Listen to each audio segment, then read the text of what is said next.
And basically, even as an investigative journalist who has written for some of the top publications in the United States and around the world for almost a quarter century, this was a real eye-opener for me to realize that these abstractions we read about by, the Howard Zinns and the Noam Chomskys and so on and so forth, that they're not really abstractions. These are actually literally true, that our democracy is much, much more fragile than we know.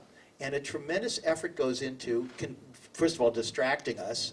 And it's evidenced by the fact that we've had trouble getting publicity for Family of Secrets. There's huge numbers of people rushing to buy, the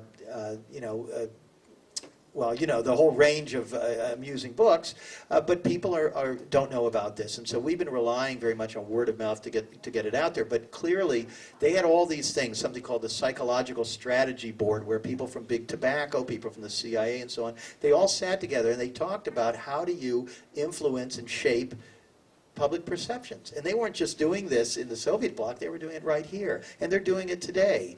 And it makes perfect sense, because if there are only very few of you, and you've got the whole deck stacked in your favor, and it's stacked in your favor because you don't have to bid for contracts on a normal basis or outperform other people, the only way you're going to stay on top is to keep gaming the system. And the best way to game the system is to control the people at the top. And who's the person at the top? It's the President of the United States. So we need to start looking at how people become president. Who are these people? Who is Barack Obama? I have to say, there are all these books out about him. I don't think they explain who he really is. I'm not saying he's not a good guy. He may very well be a good guy, but we need to do a much better job of vetting our leaders. We also need to know much more about what goes on behind the scenes. How did BP get that particular contract? Why was the Minerals Management Service so lenient with the oil companies? We don't get answers on any of these things.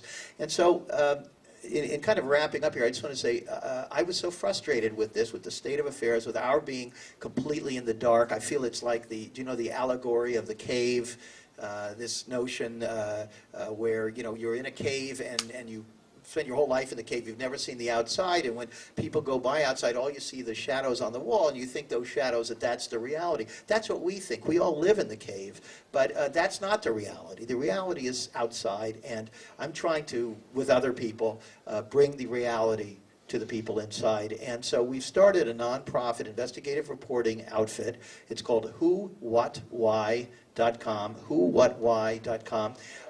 It's going to be entirely on donations, whatever you and other people can afford from the public. We're not going to take money from corporations. And we're going to build a staff, and we're going to do stories about everything. And we're open to everything.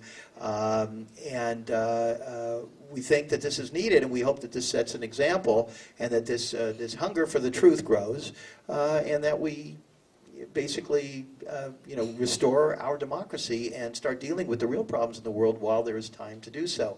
So I invite you all to join us. It's very much a collaborative effort. We've got lots of people volunteering, doing camera work and website design and photography and editing. If you've got a talent, you want to help us, contact us. Also, if you want to just let people know, I like to tell people, if you feel that this is depressing, it's not really depressing. It's depressing to not know what's going on and to hide from it, to find out what's really going on and then begin spreading the word. That's the key thing. And so I would urge you, tell other people about Family of Secrets. Tell them about the website. 5 minutes a day, you can be a pajama jockey. You just sit at your computer for 5 minutes a day. My mother, who's here, she does that. You just get on the internet and you read things and you forward them to people, and it's a wonderful force multiplier. Thanks to the internet, things really are changing, and unless and until they manage to shut it down, we could really have an opportunity to create some change for the good. Thank you very much.